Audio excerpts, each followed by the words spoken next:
നെന്മാറ പോത്തുണ്ടി റോഡിൽ നെല്ലിക്കുളങ്ങര ഭഗവതി ക്ഷേത്രത്തിന് സമീപം കഞ്ചാവ് ചെടി കണ്ടെത്തി. ഓപ്പറേഷൻ തണ്ടറിന്റെ ഭാഗമായി നെന്മാറ എക്സൈസ് നടത്തിയ പരിശോധനയിലാണ് കഞ്ചാവ് ചെടി കണ്ടെത്തിയത്.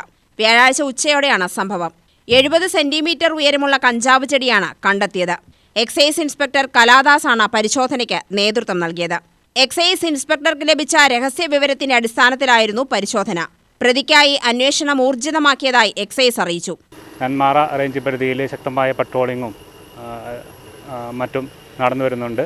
അപ്പോൾ നമുക്ക് കിട്ടിയ രഹസ്യ വിവരത്തിൻ്റെ അടിസ്ഥാനത്തിൽ ഇവിടെ പരിശോധന നടത്തിയതാണ്. അപ്പോൾ അതിൻ്റെ അടിസ്ഥാനത്തിൽ ഇപ്പോൾ കഞ്ചാവ് ചെടി നമുക്ക് കണ്ടെത്തിയിരിക്കുന്നു.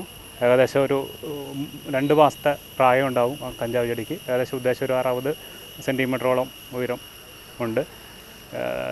പൊതുജനങ്ങൾക്ക് രഹസ്യമായിട്ട് വിവരങ്ങൾ നൽകാൻ വേണ്ടിയിട്ട് എക്സൈസ് ഇൻസ്പെക്ടറുടെ ഫോൺ നമ്പർ 9400069620 ഈ നമ്പറിൽ ഏത് സമയത്ത് വിളിച്ചാലും എക്സൈസിനെ ലഭിക്കുന്നതാണ്.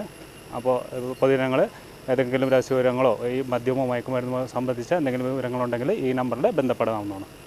Assistant excise inspector PD Paul, preventive ഓഫീസർമാരായ ജമാലുദ്ദീൻ, പ്രദീപ്, സിവിൽ എക്സൈസ് ഓഫീസർമാരായ നിഷാദ്, തേജസ്, വിഘ്നേഷ്, വനിതാ സിവിൽ എക്സൈസ് ഓഫീസർമാരായ അജിതമോൾ, രഞ്ജു എന്നിവരും പരിശോധനാ സംഘത്തിലുണ്ടായിരുന്നു. UTV news, Palakkad.